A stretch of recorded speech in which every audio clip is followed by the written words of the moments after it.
Yes.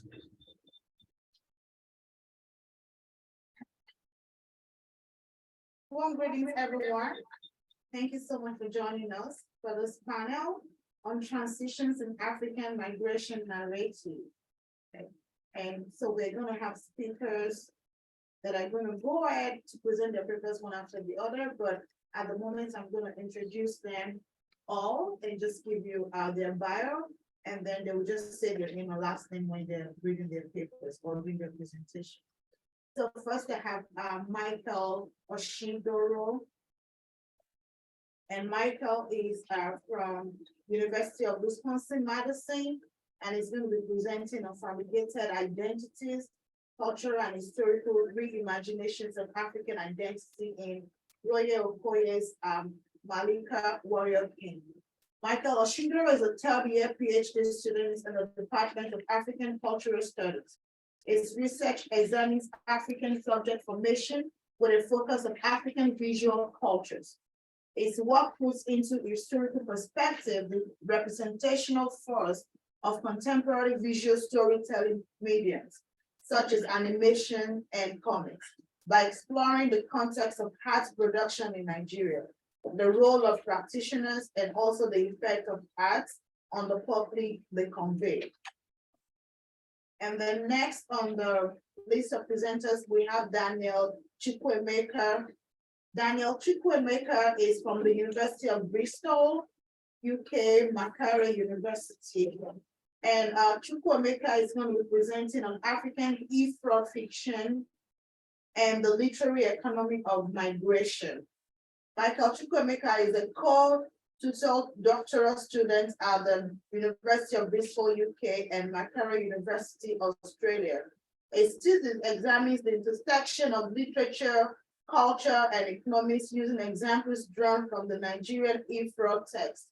He is interested in narratives of labor, the literary and cultural articulations of political economies and economic relations, literary activism and print culture, urban studies, and popular culture. His writings have been published or are forming in the Journal of the African Literature Association, Research in African Literatures, Cambridge Journal of Post-Colonial Literary Inquiry, Journal of Post-Colonial Writing, and the Black Scholar and Wasafiri. And then we also have Theophilus Okunola of the University of Wisconsin-Madison, who is going to be presenting on witnessing from the Black Mediterranean, vulnerability and refugeeism in the travelers. Okunola works in disability studies, cultural memory and genocide studies, and also post-colonial literature. He's a graduate student in the Department of English at the University of Wisconsin-Madison. So those are our presenters for today, and I'm just going to give it to them to take over.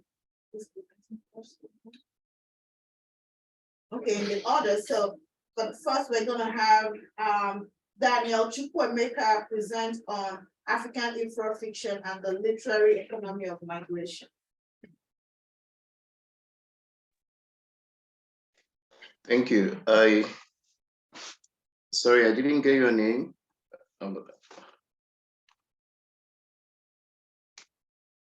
Can you hear me?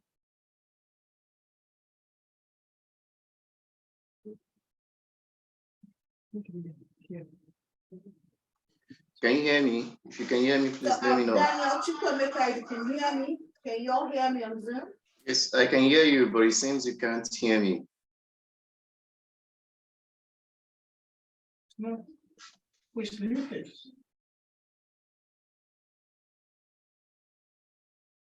Daniel, you can hear me, you're muted.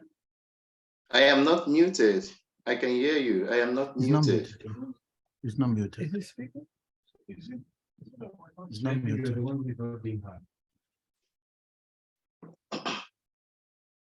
you hear me on Zoom? Yes, I can hear you. You can hear me, can you like, give me a thumbs up? Okay, yeah, you can hear me, okay. Yeah. All right, so Daniel Chukwuemeka, it's time for you to present, and then since we have 3 speakers, we can take 20 minutes. Can we take 20 minutes each of the team? It seems So you let's can't take hear 15 me. minutes It each seems you so that we can't have hear plenty me. time for the discussion and also question. So we're giving you 15 minutes, so this is 1:45 thereabouts, so you can take it up to 2 p.m. So Daniel, if you can start with the presentation now. Yeah, but I want to confirm if you can hear me. Can you hear me? Okay, I think it's, yeah, they can hear me, we just can't hear them.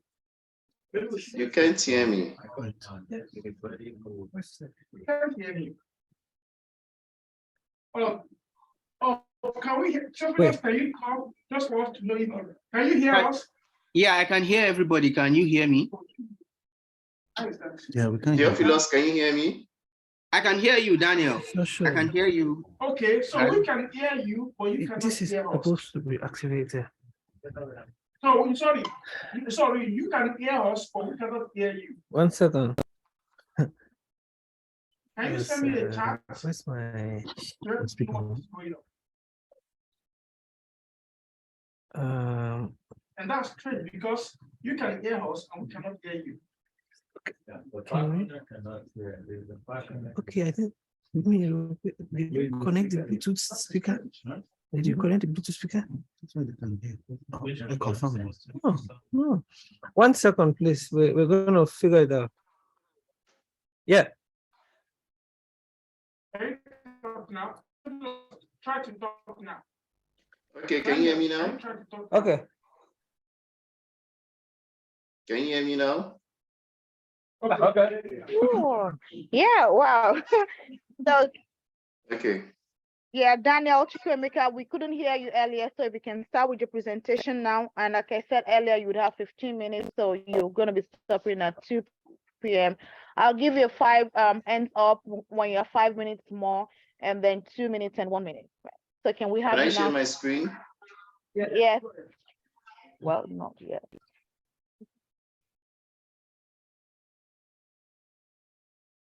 I was saying earlier that I didn't get your name, sorry, because I can only see the names of people on the Zoom screen.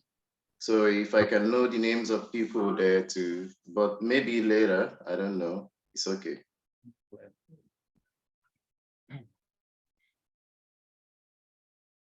Well, my name is Esther Ajayi-Lawal, which is a name that you might not have on your list, but I'm sitting in for the chair.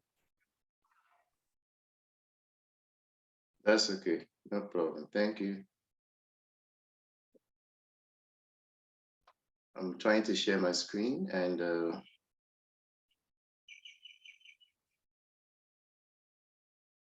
please let me know when you see it. Yeah, We can see it. we can see it. Okay, just a minute, it's still loading from here. I can't.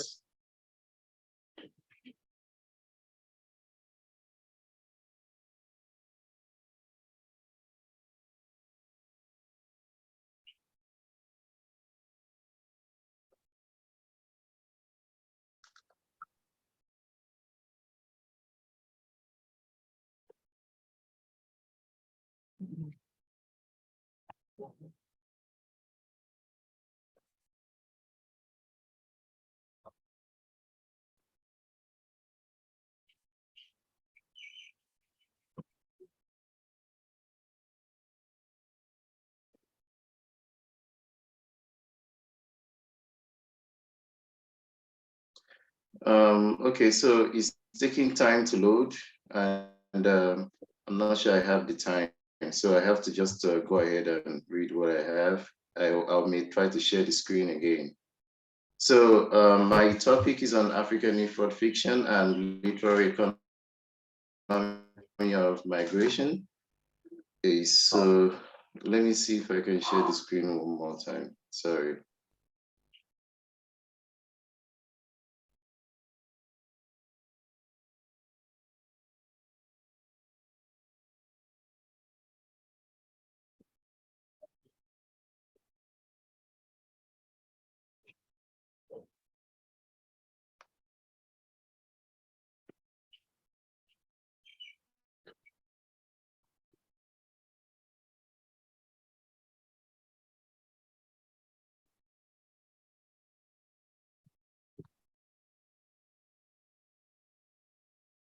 No.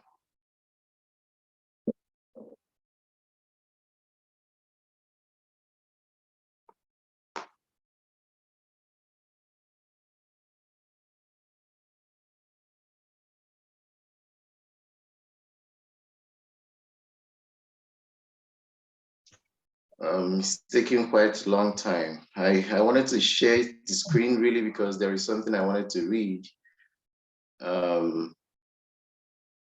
Yeah, let's try. Is it on now? It has stopped. Okay. Let me just try one more time. Okay, sorry, let me just try one more time.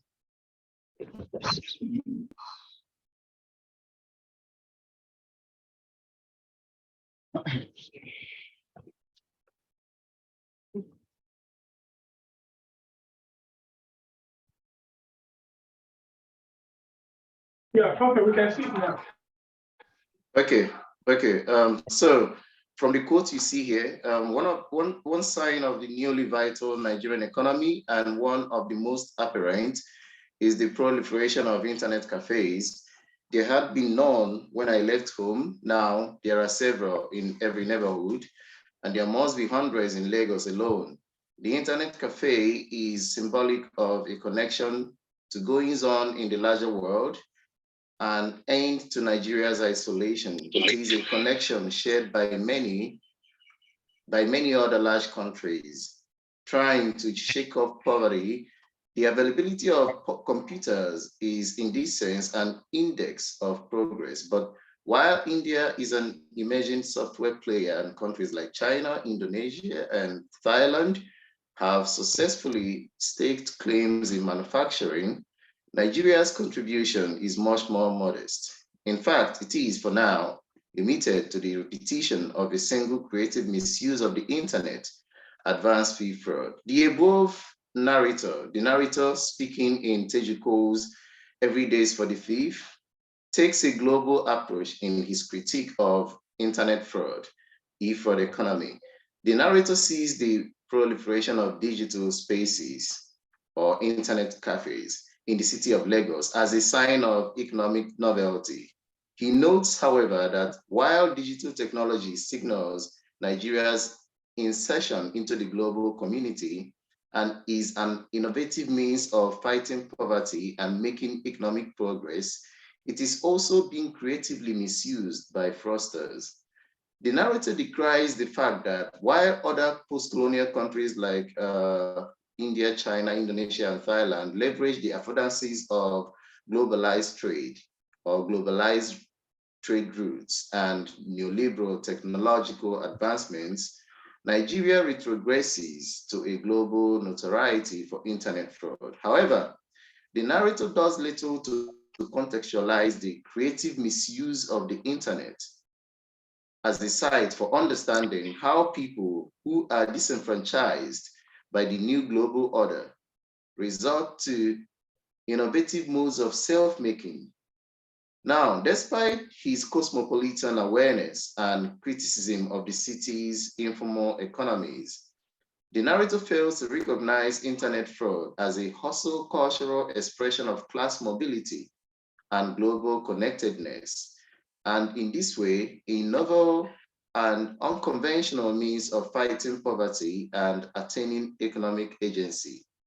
Indeed, the narrator fails to see the connection between his own migration, itself a symptom of social dislocation, and the e-fraudsters' digital mobility, which in turn is a response to economic dislocation.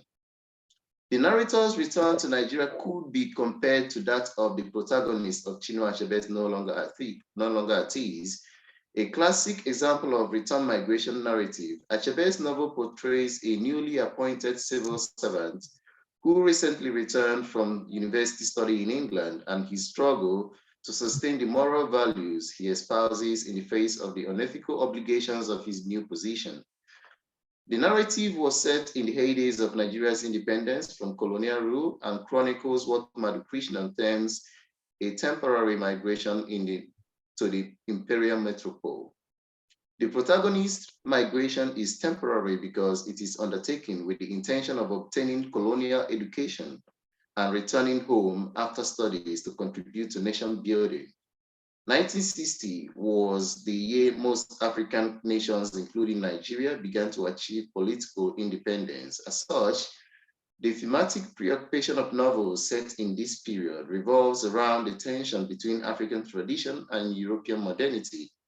In addition to Achebe's novel, Ayikwe Ama's The Beautiful Ones Are Not Yet Born and countless others also narrativize this tension from the perspective of a returned migrant whose struggle to reconcile his values to life in a new political order foregrounds the anxieties of capitalist colonial modernity and the post-colonial subjects' often failed resistance to its patterns of corruption and inequality.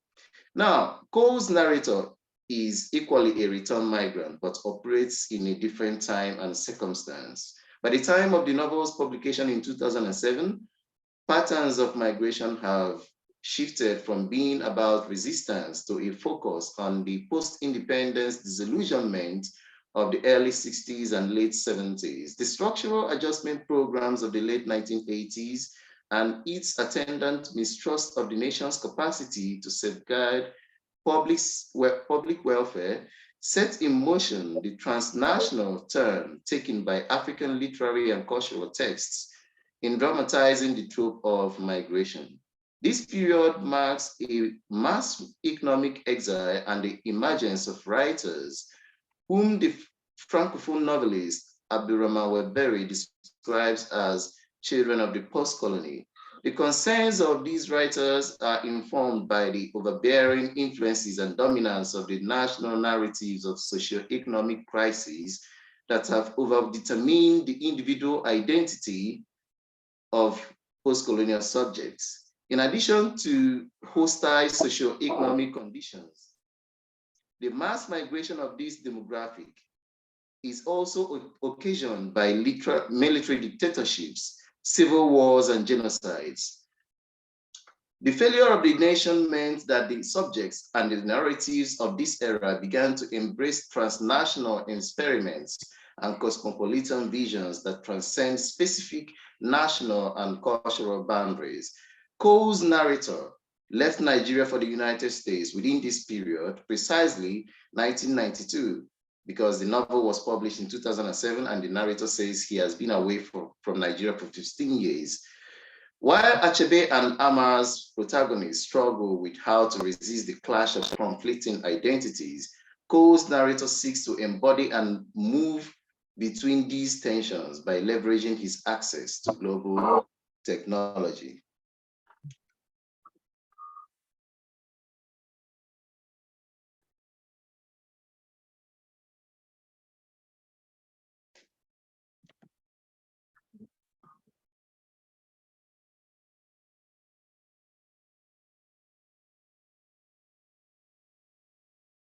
Excuse me, I'm trying to change my, I don't know, Prof, do you have access to my shared screen? Because I'm trying to do next and I can't.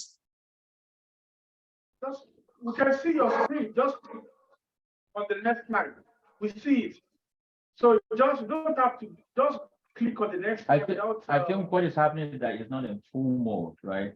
It doesn't have to be in full. It's fine. But can you go next if you're not in full mode? Just Yes, yeah. Okay. Yeah, just click on the Click on the slide. yeah. Right. Yeah. You see, go ahead. Okay, thank you. So, Cole's narrator therefore adheres to the principles of Afropolitanism, a term some critics use as a substitute for post-nationalism. Afropolitanism is an expression of a distinct kind of African identity that is paradoxically rooted in and transcends a specific sense of the African community. In addition to Every Day is for the Thief and Cole's other novel, Open City, Taye Selassie's Ghana Must Go and Chimamanda Ngozi Adichie's Americana, both published in 2013, also amplified the socioeconomic reflexes of the Afropolitan. These novels constitute the corpus of narratives classified by Karen Eyre as digital migrant novels, a term by which she refers to novels that make use of peer-to-peer media systems as a narrative strategy to dramatize the dispersal of protagonists who are no longer confined by specific geographical or cultural boundaries. As Afropolitans and digital migrants, the protagonists of these novels are able to embrace and celebrate cultural hybridity to be of Africa and of other worlds at the same time. They can connect to African communities, nations, and traditions, divide their time across several geographical regions, and learn new cultures and languages. In Adishe's Americana, for example, Ifemelo blogs about the experience of being a non-American Black in America, using the vocation to express her ability to move beyond the trauma of geographical displacement instigated by the material deficiencies of her national identity. Her experience of the trauma of physical migration is therefore mediated by the media economy, which creates for her a digital space for the expression of her hybrid sense of belonging. In Bulawayo's We Need New Names, Darlene's interactions with her consumerist American friends and consumption of American pop culture forged for her a digitally mediated life and space to survive in neoliberal America.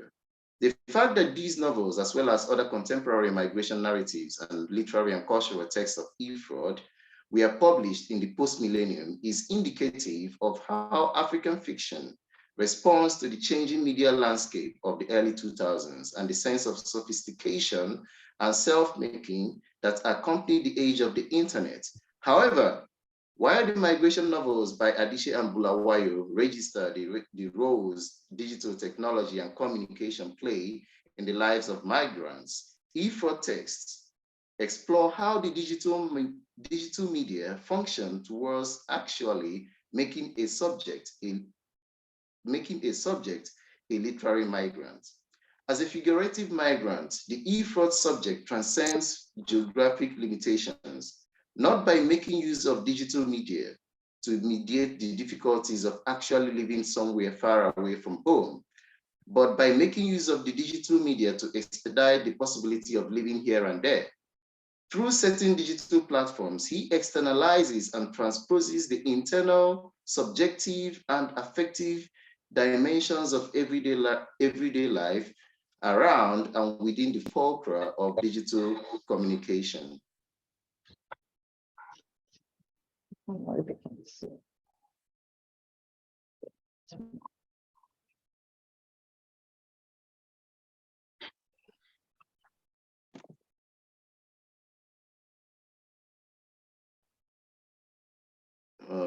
Okay, so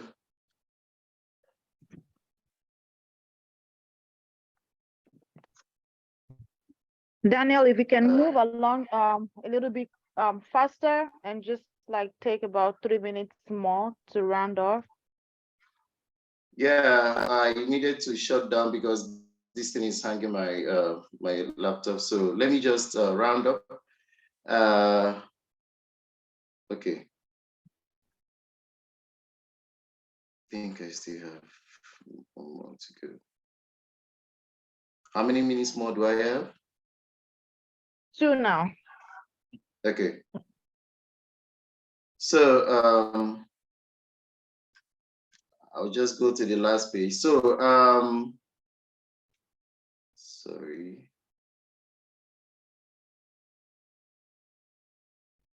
Okay. So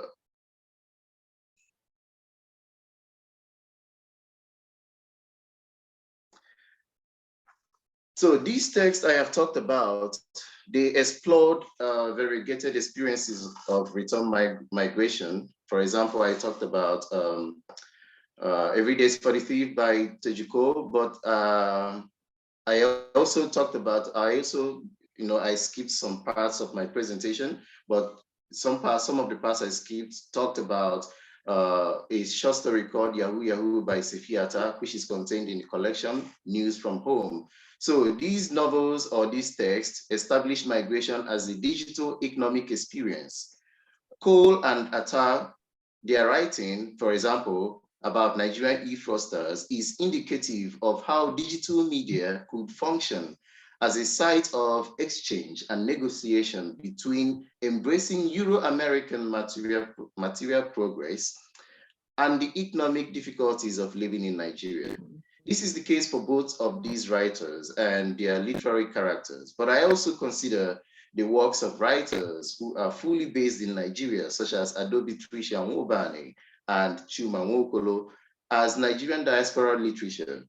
If Nigerian diaspora literature is considered to be generally positioned in a field of tension whose outer poles can be described as transnational or transcultural hybridity and national identity, Nwobani and Nwokolo's writing about Nigerian e-fraudsters could therefore be read as symptomatic of the appropriation of the digital media as a site for transnational economic mediation and expression of socio-economic discontent. So in summary, I utilize these ruminations to chart the evolving identities of the African migrants, particularly looking at how they develop with the advent of digital media and increased global connectivity, and how the African subject leverages the digital space to navigate the challenges and opportunities of migration. Thank you. Thank you. Thank you so much, Daniel. And now if we can have Theophilus. So it's 2:05. So if we can have you up to 2:20 p.m., 15 minutes. All right, thank you very much. Can everyone hear me? Yes. Okay. Please allow me to share my screen. All right, can everyone see the screen also? Yeah. Okay. That works. All right. Thank you very much. I'm presenting on Witnessing from the Black Mediterranean, Vulnerability and Refugees in Elon Abila's latest novel, Travelers. Just something to say before I start the presentation itself. This work is part of a larger project I'm working on in relation where I'm thinking about disability in Africa. And vulnerability is an important concept that I'm using to think about disability in Africa. So I'm looking at questions of political and ethical vulnerability and how these can shape how we think about disability in different ways in Africa. And of course, I'm thinking through questions of African cultural productions and how it can serve as a template to thinking about the visibility or the invisibility of disability in Africa. So that said, this paper, I'm just taking the aspect of vulnerability and thinking through disability and migrant discourse. So I wouldn't be getting to the relationship between this and disability here. I'm just focusing on vulnerability in this paper in order to just serve as a building block for the larger idea of thinking through things. All right, so thank you very much. I will start the presentation now. Okay. In Precarious Life, Vulnerability and the Ethics of Cohabitation, Judith Butler asked and tried to answer two significant questions relating to the title of her essay. She writes, the first question, is whether any of us have the capacity or inclination to respond ethically to suffering at a distance, and what makes that ethical encounter possible when it does take place. The second is what it means for our ethical obligations when we are up against another person or group, when we find ourselves invariably joined to those we never chose and must respond to solicitations in languages we may not understand or even wish to understand. This happens, for instance, at the border of several contested states, but also in various moments of geographical proximity, what we might call up againstness. The result of populations living in the conditions of unwilled adjacency, the result of forced immigration or the redrawing of boundaries of a nation state. So I'm responding to the two questions Butler poses here on vulnerability. So my attempt in this work is to try answering this question using Elon Abila's Travelers. I take the novel as a cultural production documenting the experiences of migrants but also as a work from which we can generate new ideas of thinking about vulnerability in migrant discourse. Sorry, were you saying something? You can go ahead. Okay. I thought I heard something. I'm sorry. Right. So, therefore, in my reading of the novel, I will take some of the possibilities the novel affords to develop a conceptual frame from which I would attend to Butler's question, but also generate new ideas of thinking about vulnerability in migrant discourse. In essence, I'll be reading within and beyond Abila's novel. Published in 2019, Ellen Abila's Traveler is a riveting narrative about the lives and experiences of migrants, stylistically sophisticated yet affecting in a traumatic way. The novel is another addition to the countless cultural productions that address the vulnerable condition of migrants. But as I stated above, my interest in Abila's novel is not just about the subject he is writing about, it is about how he has written about them and the political and ethical work that the novel forces us to think about. In the beginning of the novel, we encounter an American artist and an assistant professor, Gina, who is in Berlin for a fellowship. For her fellowship, she is interested in drawing portraits of real immigrants who will be paid 50 euros after their session. While Gina is only interested in drawing this migrant, her husband, an unnamed Nigerian migrant and a PhD student, who is also the protagonist of the novel, interacts with one of the people who had come for the portrait, Mark by name. Gina had decided not to draw the portrait of Mark. And when the protagonist asks her why she didn't draw his portrait, she didn't elaborate. But the protagonist says, I guessed he looked young. His face was too smooth and lacking the character only time and experience brings. From this initial encounter with Mark, the protagonist and Mark spent more time together as the former got to learn more about the latter. Among other things, the protagonist will learn about Mark's queer identity after Mark died. The encounter between Mark and the protagonist developed a deep interest in knowing the stories of migrant refugees. For Gina, the migrants are fascinating figures whose portraits should be documented, whose images should be seen, but whose stories should not be listened to. Even though Gina's criteria for selecting those whom she draws is precisely because of the story about their suffering that is inscribed on the different parts of their body. She writes, his face was lined, prematurely old, and I knew Gina would love these lines. Each of them an eloquent testimony to what he had left behind, to the borders and the rivers and the deserts he had crossed to get to Berlin. She would also love the woman's hand that is tightly clutched to her daughter's arm. They were dry, scaly, nails chipped, no doubt, ruined while she was working in some hotel laundry room or as a scullery maid. End quote. If Gina sees the story written on the faces of the people she's taking their images, her husband sees them as a call for him to listen to their stories. In drawing portraits or in listening to their stories, two different responses. The spaces of openness and proximity is created between the migrant and the refugee and other artists and the refugee.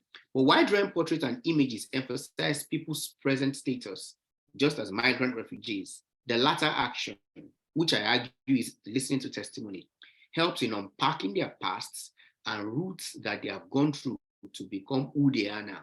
So what is at play here? When the refugees tell the stories of their past and present is a temporal marker that I would refer to as synchronic and diachronic vulnerability, two approaches of knowing the refugee subject.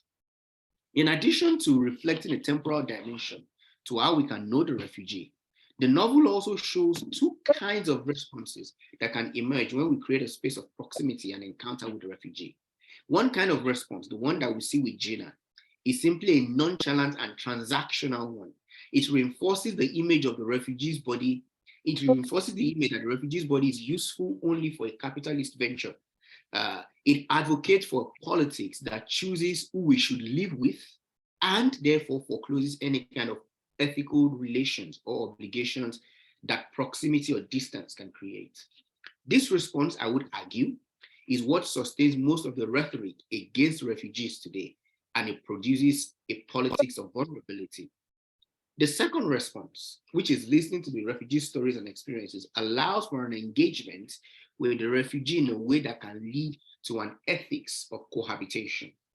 In this second attitude, it is this second attitude that global work on vulnerability of the refugee will have to develop if we will ever be able to find any solution to the challenge of increasing refugees. Against this background, I want to argue that Travelers reveals a political work on vulnerability and refugeeism that must transcend its current neoliberal and capitalist climate in order for it to embrace an ethics of cohabitation, which is only attainable through testimony. All right. So in making my point, I will draw upon the concept of the Black Mediterranean to develop an analysis that posits that Travelers is helping us to think through the performance of testimony and witnessing. The Mediterranean has become a significant point of reference when thinking about immigration crisis today. This image that you see is actually an image taken on the Mediterranean, and the boat here eventually capsized in 2014. A very sad story. Another one like that happened in 2015. So, taking from this, taking from the fact that the Mediterranean has become a very significant point of reference in relation to immigration crisis today, I ask the following questions. How does the Black Mediterranean speak, and who listens to the voices or who ignores those voices coming from the Mediterranean? What will an emphasis on the Black Mediterranean do in shaping our understanding and commitment towards the ethics of vulnerability in refugee discourse? And finally, I want to ask, how has Travelers adopted the Black Mediterranean as an instrument to envision new ethics of vulnerability? By Black Mediterranean, I refer to what most scholars these days have done, drawing on Paul Gilroy's theorization of the Black Atlantic. Alexandra de Maio coined the concept, and it refers to the proximity that exists and has always existed between Italy and Africa, but also united by the Mediterranean and documented in legends, myth, history, and even in culinary traditions, visual arts, and religion. Why de Maio uses the Black Mediterranean to signify the specific relationship between Italy and Africa, she also acknowledges that the Black Mediterranean offers a wide range of possibilities. According to her, when you see it from the outside, the Mediterranean may appear as a single entity, but from inside, it is, and I'm emphasizing here, it is multiple, polychromatic, and polyphonic. It is a site of difference, of course, using Jacques Derrida here. The Mediterranean gets its polychromatic nature from its various hues of colors: green, blue, violet, gray, and rose. The protagonist of Travelers attests to this polychromatic nature of the sea when he comments about the gradations of color, the minute shifting spectrum between green, blue, and indigo. But beyond its polychromatic nature, what also stands out about the Mediterranean is the different voices through which it speaks. So according to Fernand Braudel, the Mediterranean speaks with many voices. And while speaking with many voices is productive, Braudel is also quick to mention, to comment on the obvious disadvantage that some voices will drown others, and some realities will not always adapt conveniently into a harmonized setting for solo and chorus. So de Maio's theorization of the Black Mediterranean is an attempt to reconfigure, is an attempt to reconfigure the polychromatic and polyphonic nature of the Mediterranean. She suggests that while multiple colors and voices reflect different regions, histories, and languages, the symbolic color into which all of these hills come together is to give a common discourse to Blackness. Therefore, the Black Mediterranean is a transnational site of globalization. Black is the color, or rather non-color, in which all shades merge that the sea assumes during the crossing pursued by a million migrants have burnt their past in the last 3 decades. In this sense, the Mile invites us to try to understand the different voices and colors through which the Mediterranean speaks, but also to pay attention to how those voices contribute and coalesce into a discourse revolving around Blackness as identity and experience. The Black Mediterranean is a polyphonic testifier that is always testifying about events beyond the present. And Abila's creative project lends to this historical consciousness by formally presenting a polyphonic work, polyphonic testimonies that we should listen to. Abila's use of polyphony, I argue, intends to give an outlet for the stories of different people whose voices would have been otherwise kept mute. The novel is divided into 6 books, with each book containing at least one migrant testimony narrated either by the migrant themselves or through a witness, who is often a lover of family relation. However, of the 6 migrant testimonies in the novel, 3 accounts are about people who are on the same boat that capsized on the Mediterranean while they were attempting to escape from Libya. The uniformity of the 3 accounts establishes how the Black Mediterranean testifies with different voices from different spaces, yet the testimony remains cogent and coherent. Although the Miles discussion about the Black Mediterranean focuses argument primarily on Italy, argument does not foreclose the possibility of seeing the Black Mediterranean as it manifests in other places than Italy. This latter fact is also established in the 3 testimonial accounts, where Italy is one of the points of encounter between Africa and Europe, but is also the point of dispersal. Abila's novel established that the Mediterranean speaks in different voices. Abila's novel established that the Mediterranean speaks in different voices, but we are left with the central question about who listens. And I'm rounding off soon. Precisely, following the current refugee crisis in the world, the question about who listens deserves more urgency. The media today is saturated with images of people drowning in the Mediterranean. Deaths happening in the Mediterranean have become a spectacle, and the lives lost in such deaths now seem unimportant. Yet the problem does not end with the lives lost at sea. Many more lives are lost in the pursuit of asylum due to different government policies across the world, making it difficult for refugees to become settled and assimilated into a place. There is evidence that show calculated attempts not to listen to the cries of voices heard and seen in distress from the Mediterranean. Different governments across the world have formulated policies that ensure they will not listen to voice literally drowning at sea. Look at this quotation. Smith says Frontex, the border agency for the European Union, has been charged with responsibility to oversee patrols of the sea. Overseeing is not doing, not seeing. Frontex has willfully turned a blind eye to thousands of requests for aid and has informed state agency like Italy's beleaguered Coast Guard that it will not respond immediately to distress calls as it pulled at the patrol area from known sites of shipwrecks. But it is not only voices at sea that are not listened to. There's some voices that make it out of sea are also not listened to. So ironically, there have been few occasions that European authorities have volunteered to fund and organize state burial for victims that died at sea.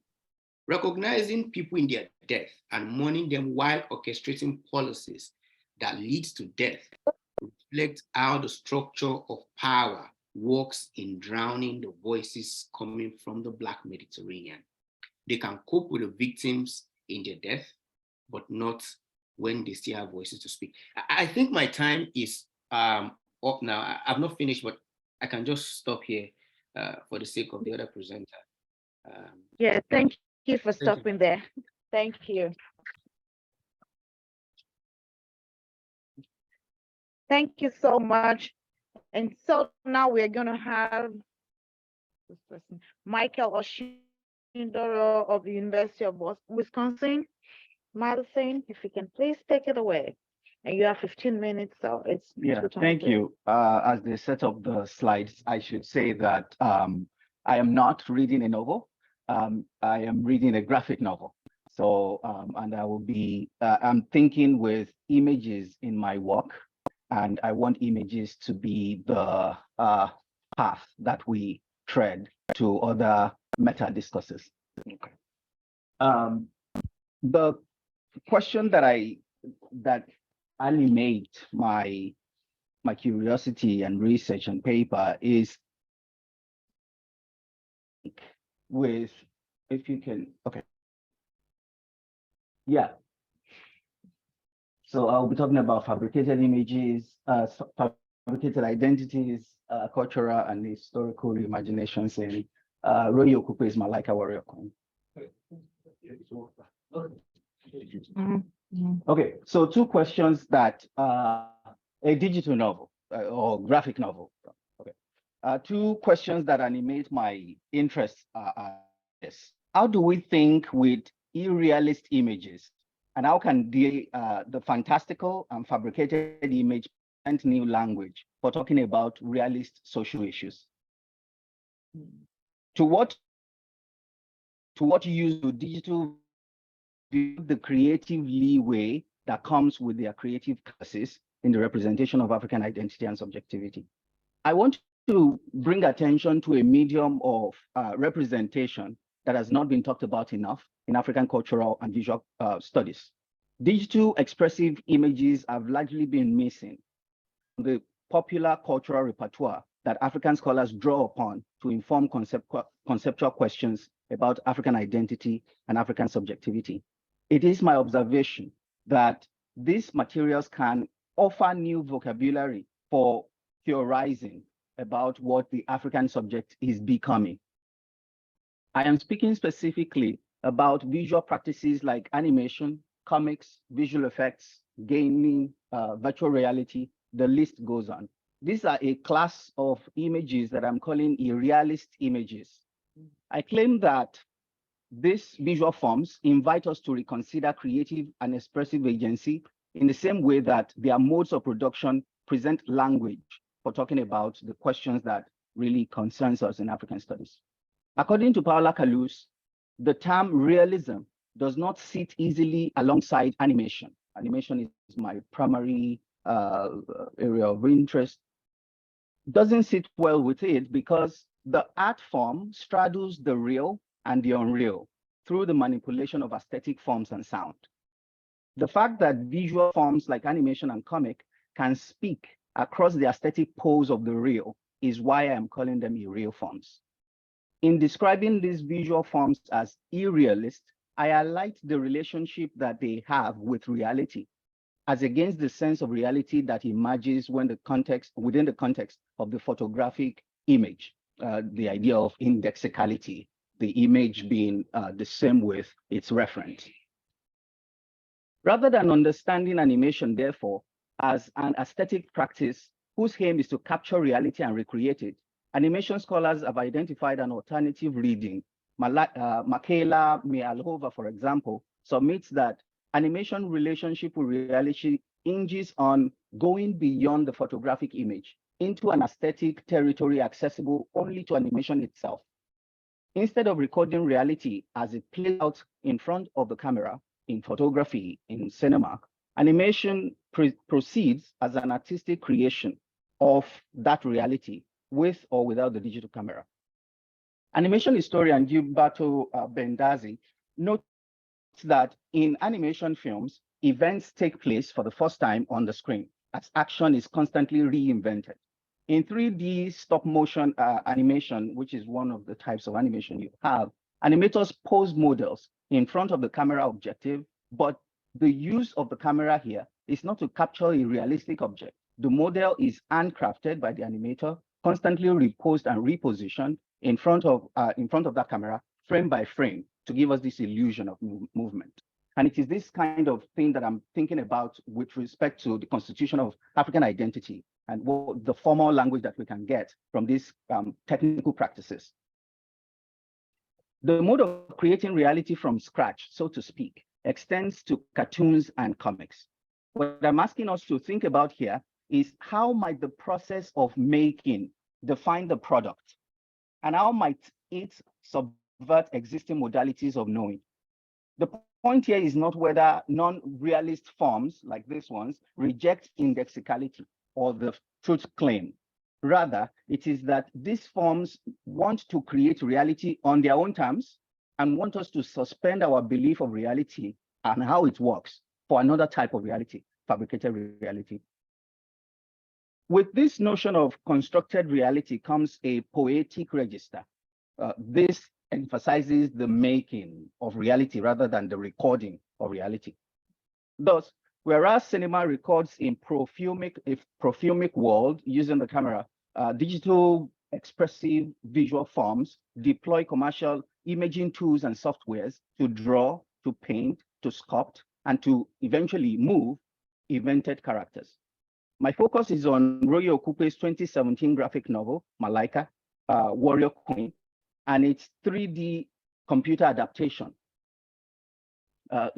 Just to provide a brief context here, the graphic novel was made in 2017 by that guy who lives here in Nigerian diaspora in Maryland, and he's done well for himself. He's been able to sign a contract with Dark Horse. You can put Dark Horse Media or Dark Horse Comic in the same category as Marvel Comics and the likes in the US. But what is really interesting is that he adapts this graphic novel, the first episode, into animation.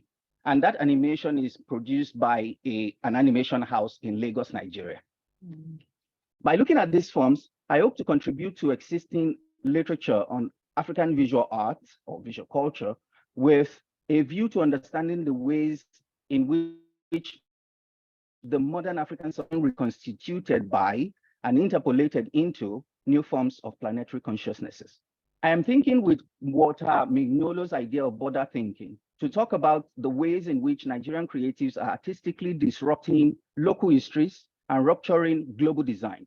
In local histories, global designs, Mignolo uses the notion of border thinking to describe the network of subjective positions, desires, and aspirations that emerges from the perspective of those that Matthew Brown calls periliberal subjects.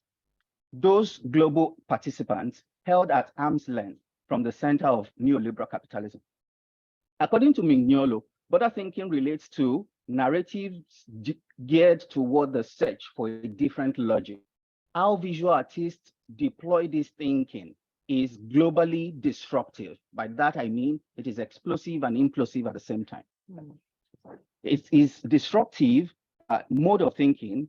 As a disruptive mode of thinking, border thinking can challenge both its outside order and its familiar authority of the storyline. And that's a line that I'm adapting from Gayatri Spivak, who also mentions that rather than scrapping it or subverting it, maybe want to tamper with the authority of the storyline.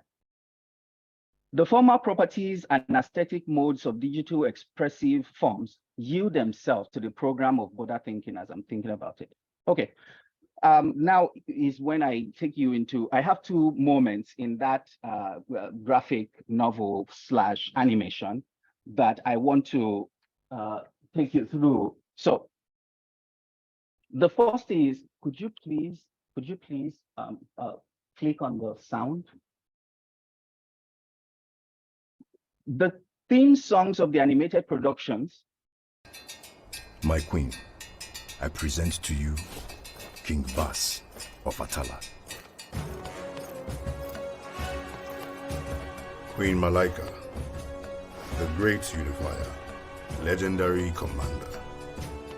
You have honored Atala by inviting her king, and I am personally grateful to be in your presence. I see the rumors about your flattery are true. My queen, the council awaits you.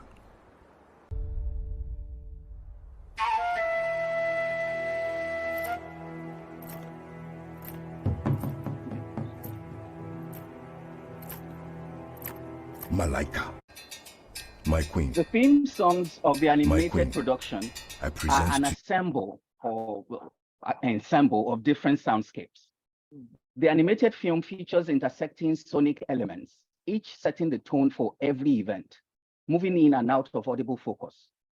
In one scene, as you just listened to, the sonic juxtaposition of talking drums, clanging bells, triumphant horn, build up to a royal entrance of a Yoruba king in that story. In another scene, the traditional Fulani flute pronounces the cultural heritage of Malaika, whose character is inspired by Queen Amina of Zaria. What is important to note here is that the iconographies and sonic signatures that produce the authentic identities of each character are virtually synthetic. So behind a little bit of behind the scene, the guy who produced the music that you listen to now says that most of the sound that you hear are synthetic. They are produced through your digital devices and software. So not all of them are really talking drums. And my point is that how are these images that are constituted, fabricated, speaking from their position of irreality to realist conditions? The image that you see on the left is from Malaika Warrior Queen, the graphic novel itself. What immediately jumps at us on this page is the face of Queen Malaika in the top left corner. But also visually arresting is the stylized composition of the panels and how their lack of symmetry and proportion announces the palpable tension that runs through the frame, but also indeed across the narrative. The close-up on Malaika's face magnifies her physical and psychological exhaustion. Etched on her demeanor is the heavy weight of ruling the empire of Azaz, which consists of 5 volatile provinces: Kano, Fon, Borno, Nupe, if you can see on the other side. As Malaika struggles to overcome the internal insurrections within the kingdom, war looms with the powerful Ming dynasty. The scene shows the emissary of Ming delivering a diplomatic warning from General Cheng. Structurally, this page divides into 2 almost equal halves at the point where the figure of the Ming soldier crosses the gutter.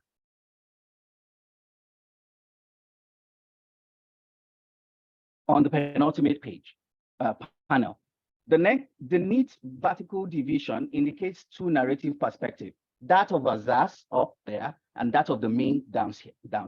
Panels are stacked on top of one another so that we see one frame at a time. As such, Queen Malaika appears not only at the top of the page, but more importantly, she seems to be on top of the situation. In the speech balloon, we see her speak assertively and in commanding tones. But the structural composition of that page, juxtaposing the upper and the lower, betrays this authority. The panels are tilted, interacting, staggering. This further accentuates the imbalance of the relation of power between Azaz and Ming. Noteworthy is how the symmetry of the last 2 panels reassure the formidable strength of General Cheng. The image references the authority of the storyline. It references and tampers with the authority of the storyline of historical narratives about Africa, one that is focused on Western colonial imperialism, that's so much so that it abandons the current reality of Africa's economic and political relations with other global superpowers. Okupe and his team represents this radical border thinking copiously in the production. But a notable example is the Azazian map that you see. The map reverses the cartographic violence of the Berlin Conference of 1885. The map announces to the viewer a redrawing of the African landscape along the western region of that we call Africa today. The kingdom of Atala appears on an island southwest of Azaz, while Kamcheng sits southeast. So Kamcheng is just right there southeast over there on the map. Despite the redrawing of the borderlines that the Berlin Conference forced upon the diverse empires and kingdoms of the territory that would become Africa, they presupposed in the expansive Azazian empire is less of a historical nostalgia of loss than of a reimagined identification. Because the Laika itself is from a Swahili word. So this is the Pan-African project. In closing, by collapsing boundaries between ethnic groups within modern Nigeria and of course in other West African countries and linking them together, Okupe evokes a Pan-African subjectivity. Similarly, in locating within the visual geographies of Azaz and the military outpost in Tamcheng, the graphic novel alludes to China's political and economic. The story's Pan-African sentiment registers an ambivalent to ethnicity and local authenticity by interweaving local histories with multi-centered narrative techniques, conventions, and iconographies. Thank you. Thank you. Thank you so much, Michael. Appreciate the fact that you kept the time. Good job. And Dr. Bogi, if we can have your perspective on the presentation, and afterwards we'll shift to the audience for questions and responses from the presenters. So Dr. Bogi, can we have you? Well, thank you very much, the three presenters, for your provocative and thoughtful readings of African contemporary cultural productions and their resonances. At the center of the three presentations we have listened to is the idea of movement. These movements shroud both physical and cultural dimensions, or shall we say, provoke us to consider the cultural life of travel, flow, and mobility. In temporal terms, the presentations are located in the present, but expand in thematic terms to give us access to the ways that adversity precipitates new identities, new subjectivities, and new kinds of infra-political responses. Daniel Chukwuma's essay focuses on the, presentation focuses on the pop case of the Nigerian e-fraud. In contemporary African literature. The presenter asks us to consider the neoliberal underpinnings that propel youth to respond this way to their marginalities. He also considers African literature's transformation by its relation and spontaneous responses to the emergence and explosion of the digital media.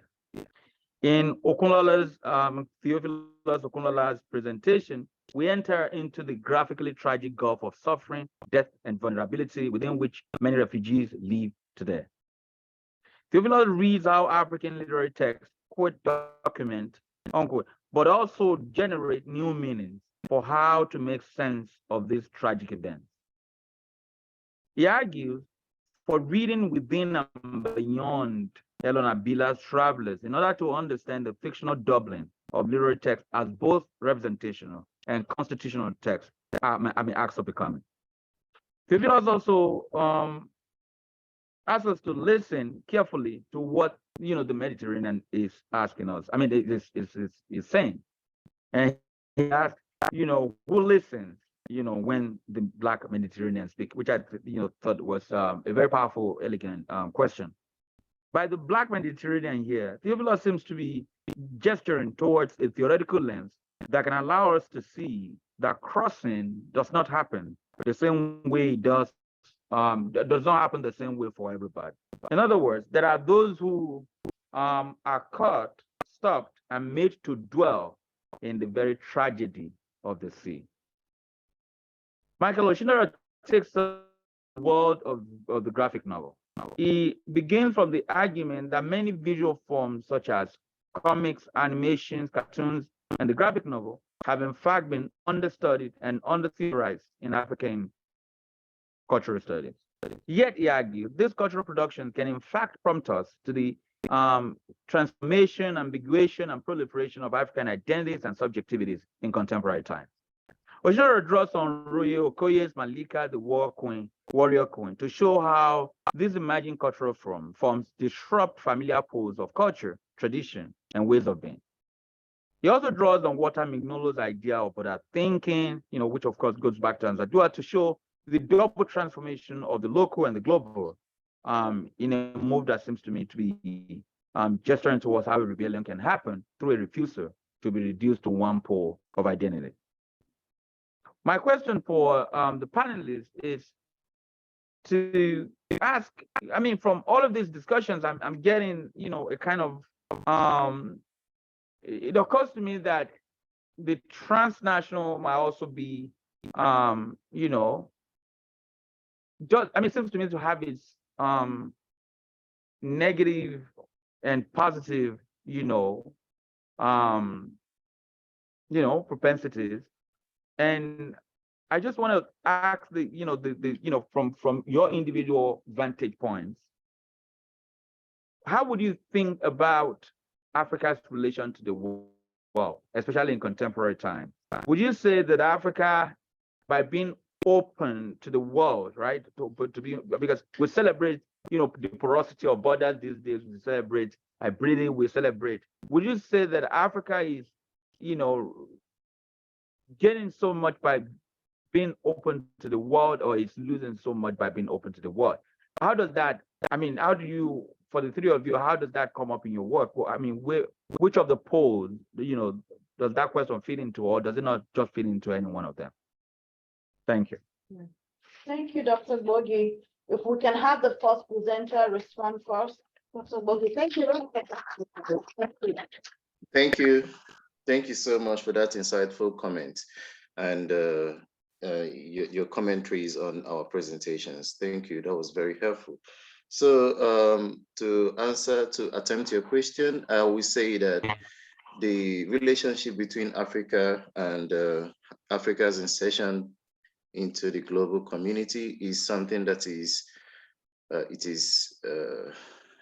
will say it is vexed, it is intractable, it is not something you can use the binary differentiation of positive and negative to discuss, because people who live at the margins of post-colonial economy tend to try to solve their daily and everyday need using the affordances of the digital media, the global media. And these people are people who cannot afford to wait.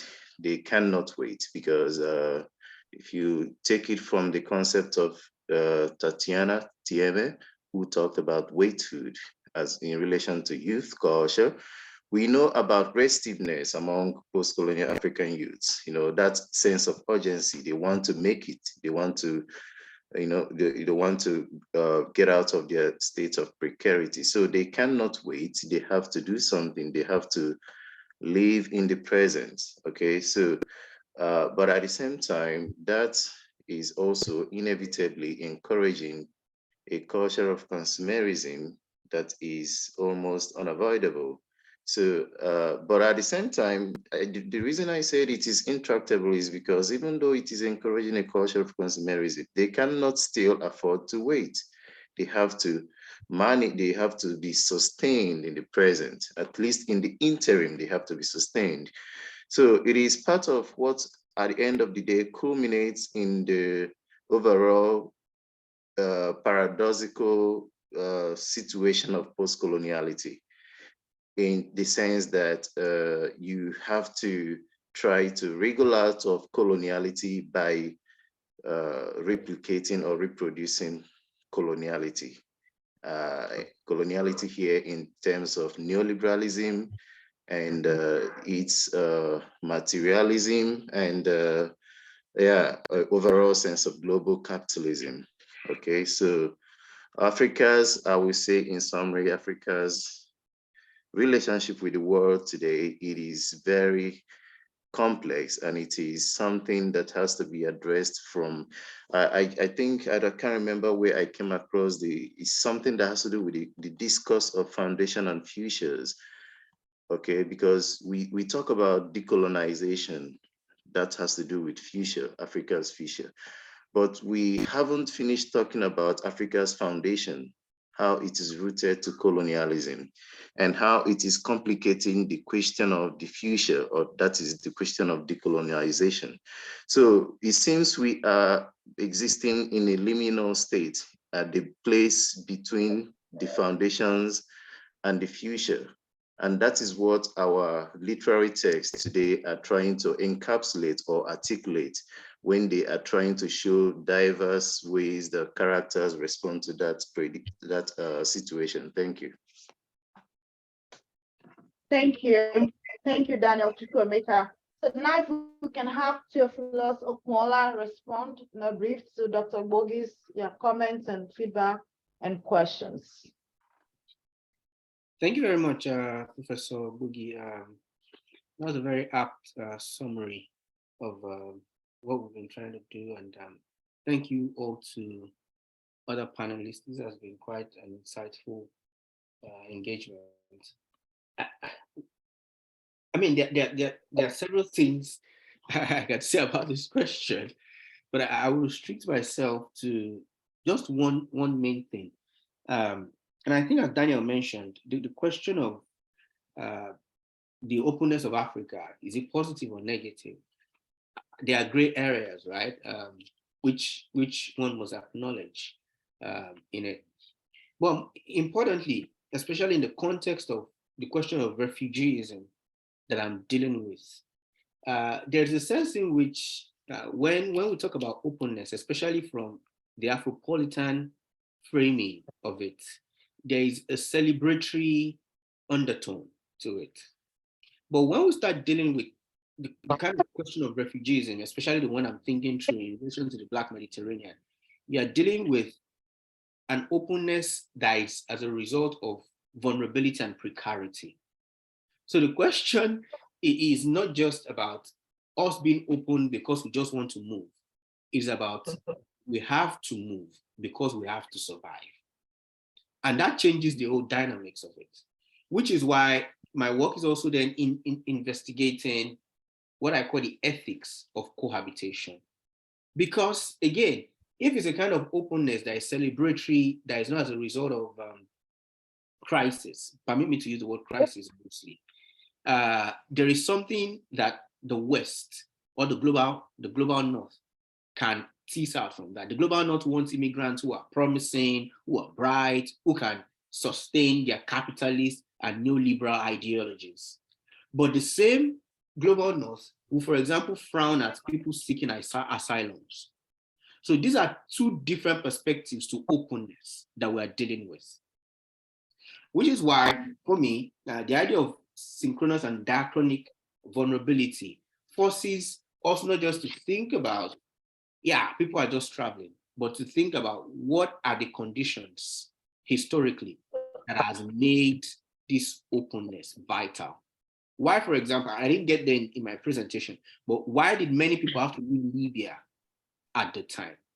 And this would then take us back to Muammar Gaddafi, all of the things that happened. Now, what were the political undertones of the death of Gaddafi and all of that? When we start thinking consciously about the histories that has made vulnerability possible, then we'll start rethinking the celebratory undertone when we are thinking about openness. In fact, in the novel, one of the characters that we're dealing with was actually a very wealthy person before the whole crisis in Libya started. So for such people who are faced with the crisis of life, it is not about positive or negativity. It's about a demand to survive. And I think that's where I will anchor it. So I'll probably say that the transnational, the positive connotations, the negative connotations, it is not just about what does Africa stand to gain or to lose by being open. It's about when it comes to the case of survival as an African, or when it comes to a case of the will to live, the stubbornness to live in the face of devastating crisis, which implicates many of these global northern ideological framings. And now we can think about it. What does it mean? What kind of choices do we have to take? Let me stop there. Yeah. Thank you so much, Theophilus Okunola. And now we'll have Michael Oshindoro respond to that big question. So how is that fitting into your work? Yeah, I think that the other panelists have said very wonderfully that on the one hand is the economic, on the other is the political power to determine this flow and who gets to benefit from it, who gets to even be able to cross the border. I work within African visual art and artistry. And one of the boiling questions right now is African art and repatriation. The fact that African heritages sit in museums, right, in Europe, but Africans need visa to get into those spaces to see those things, which are actually chapters, leaves of their history, right? So there is the place of that power and the economic that Daniel talks about. I'm thinking more about the place of this global hotspot, melting pot, even in its facade, right? Even in its surfacist form, even as a fiction that the West sells to the rest of the world, right? That this is global village and all of that. That even in that, there is this, what are the stakes that Africa might hold in this cultural mundial, what Aminyolo calls what cultural mundial, right? So what might be Africa's stake? How can it stake claim, in this party, this jamboree that is that the world is going to see in the future, right? And how are African cultural expressive cultures, all right, coming from different places in Africa, how might this stake a claim for us over there? We can historicize Africa's openness to the world to the beginning of Africa, and how guys have always been integral, eager, open to the world, how they've always wanted to be, Shaka Zulu wrote a letter to the King of England, calling him my brother, right? How politicians, Pan-Africanists, have always looked to, this global engagement, right? So there is that history. But I'm saying that what can we take, the actual ability to take and claim and say this is my thing as well, because it is our thing. That is how it is defined. Oh, thank you. Thank you so much, everyone. Well, yes, and I think Michael Oshindoro, answered the question, but also left up to questions and things to think about. So that's really great. So now we're opening this up to the audience for questions, and I'll go with you first, and then we'll wait for you. Yes, I want to appreciate the panelists for a very enlightening enlightening presentations. I just have a tiny bit of question, and that's why I brought back this slide by Michael, because I cannot remember exactly the word or the phrase that you used, but you said that this particular work by Roy Okupe, and specifically with this map, that he was trying to be locally original, something like that. He was trying to be original in a very local sense by trying to redraw the map of West Africa. But I see a very tiny complication in that originality, and it is in the fact that you have Gold Coast written there. Gold Coast is not in any way local, or it's one of the terms, just like the entire coast there is called Slave Coast. It's just the same way that the European interlopers called that area Gold Coast. So how original can we really say this map is, right?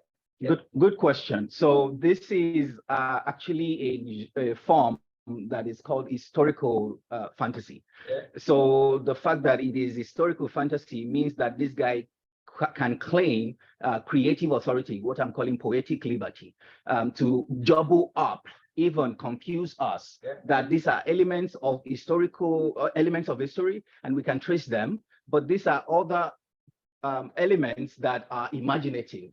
And so the borderline between what is history and fact and authentic and original, and what comes up as conjunction, creative fabulation in our minds is what takes us to the point that you're asking. I'm sorry to jump in, but I just want to add something to say. On the map, I saw that Gold Coast, it's written in tiny letters, and if you compare that to, to the other ones, it's that it's very easy to miss it. Right? I mean, I don't know, but could that be a way of diminishing, that we can't separate colonialism from this, but it's here, but Yeah. it's not the point of departure. As a matter of fact, I think it is I read it as a palimpsestoous map. Yes. It is one that you cannot scrap off what is already there. And what you're trying to do is to tamper with that of the authority of the storyline. Thank you. Thank you for that question. And then can we have your question at the back? My name is Kevin. I'll start by saying thank you to all the presenters for these very engaging presentations. I mean, they're interesting to me, obviously, because I'm African, but also mainly because I work on these same questions. How do you imagine a possible future for Africa, starting from the contemporary conditions? And then I feel like you are all paying attention to specific contemporary issues or aspects of what it means to resume Africa. So some of my questions might be, we're pushing you into doing this work, which I feel like is a really important work. So even when I disagree, it's from a place of trying to do this work together. So one general thing I want to say, which is a comment, is the uses of secondary sources in your analysis of the African condition. And my question is, I mean, we have African thinkers, African writers, and all that. And I'm sure in all of your work you bring these voices in. But I'm wondering if there's a way of making those relevant, so that it's that we're having some kind of specific conversation, which is mainly African, inter-African. So even though like Butler and Ignolo might be important, they cannot take the center stage. Even if they might have some things to add to the conversation. We need to at least increase, the local voices, and I'm sure there are many who can help us do the same work or even do it better. So then, in terms of specific questions, Daniel, my question is about what you read as a creative misuse of the novelty of the digital space, and I'm really thinking about this word, misuse. And then my question is, if we take the perspective of the people who are engaging in these practices, are we still keeping this word, misuse? Or is there, a word that might better describe the work they're doing? Because it's an original kind of engagement with what's in front of them, which is being required by the condition that they are living. But if you use the word misuse, and I felt it was central to what you're describing, it feels as though they're reacting to something that's already. It seems like there's a standard of use, and they're misusing it. And then so I'm trying to see how we can maybe reframe misuse, make it a positive kind of concept, or maybe change the term altogether. A question for Theophilus. Again, for me, centering the voices of the migrants, right? So I mean, and for me, I'm trying to think about your positionality as an African thinker versus Butler. Butler is thinking about from the perspective of the person who's reacting to suffering. So someone else is suffering, and the question is, how do we react to suffering? How can we be open? How can we be able to meet the other person who's suffering? But if you were thinking from the African context, you were thinking from the position of the suffering itself, right? And that kind of changes whatever ethical questions or ethical demands that become important or interesting. So vulnerability then has to be understood primarily from the suffering themselves. So when you speak about, I mean, I see that coming out through the voices of the Black Mediterranean. But again, the voices are being analyzed from whether they are being heard or not heard. Is there a way of entering into the voices themselves and understand what they're saying, because we can understand them, because we are from that same perspective, and be able to kind of bring up some kind of notion of vulnerability, which is internal versus it being external in some ways. And for Michael, one quick thing, I guess two things. So one first quick thing is the way you interpreted the map. This is the minor thing. For some reason, you presented the queen as being on top of, on top of it. But there was a way in which the things were, superimposed in such a way that it feels like they're actually crushing her. Like so maybe there's a way of also seeing that kind of, and I can see the reason applying to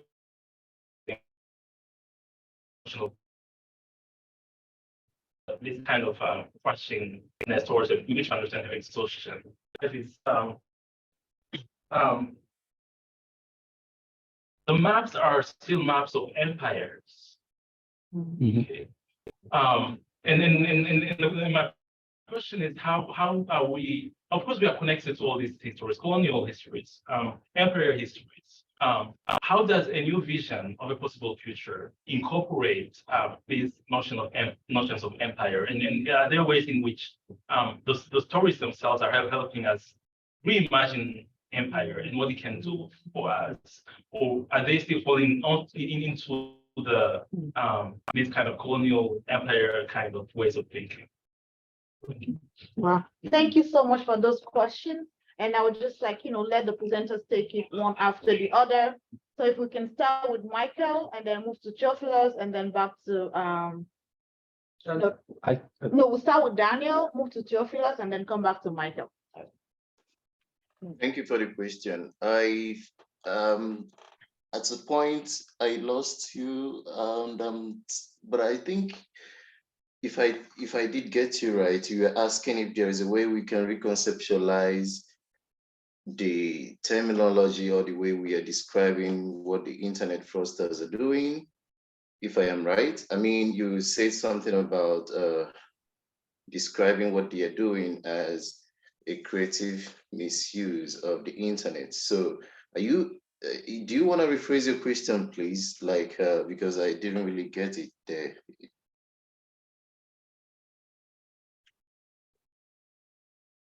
Right. Do you want to just repeat the question for Daniel? The question is, the negative connotations of misuse. It assumes that there is a standard way of use.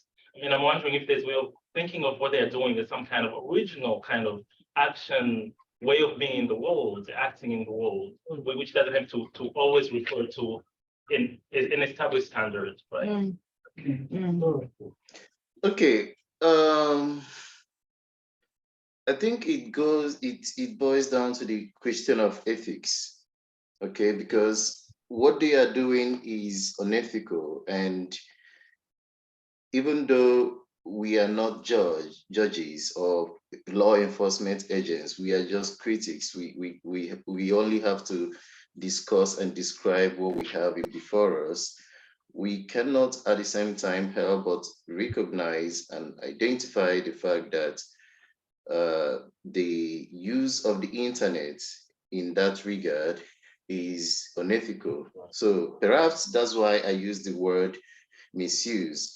Otherwise, I also describe such engagements as a morally questionable engagement. That's another way I discuss it. But it is a situation whereby something that is illegal becomes morally complicated, in the sense that it is an economy that is used to sustain the local community, because some of the people who engage in it use it to sustain their families, their dependents. So to that extent, it becomes morally intractable. So it is illegal, granted, but when it comes to morality, it becomes a question of who is benefiting and for whom it is. So I will have to reconsider your suggestion about the terminology misuse, because as you suggested, it implies that there is something originally that is already predetermined for the digital space to be meant for. But maybe the reason I used misuse was because there are other places, other countries I mentioned that are making use of the internet in some other productive ways, in ways that are not legally questionable. Okay, so I don't know if I addressed your question, but I'm still struggling to understand how to completely maybe divorce the whole idea, divorce misuse from the whole idea of, you know, the way we look at what the internet fraudsters are doing. What do you think? All right, thank you. We only have like 6 minutes more, so we'll just pause on that question and let other presenters answer the questions that we have for them. So Theophilus, if you can take about a minute to respond to the question.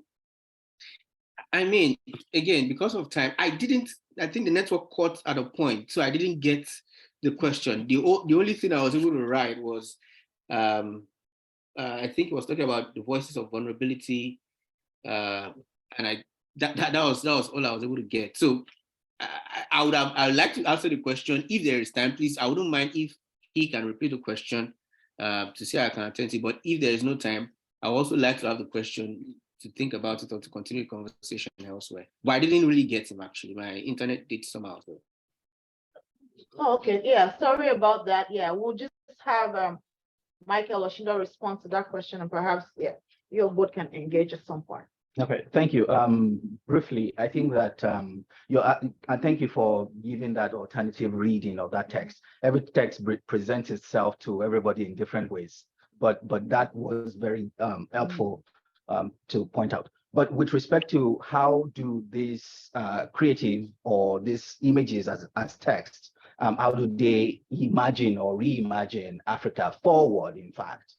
I think that the work that this production is doing is multifaceted. With respect to gender questions, for example, this is a phenomenal work that tries to that brings back the idea of African superhero, female superhero. That in itself is important. With respect to map and mapping, I think that, like what is his name, Edward Said says, nobody is outside of geography. You know, I think that with respect to empire and map making and Africa's futurity, there's a way that this image, this guy is helping us think about how we can, within the same structure that subordinates us, the same structure that carves us together or lump us together, we can make something out of that. And that we can re-strategize or reorganize. But that is also up to us to then say, how do we move forward? Pan-African within the continent, global Black consciousness. This map is up to us to draw in our own minds and put into action. Thank you. Thank you. Thank you, everyone. Thank you, presenters. Thank you, the discussants. And again, for those of you who missed my name, I'm Esther Jailawa from Spelman College. Thank you, everyone, for joining us. And please,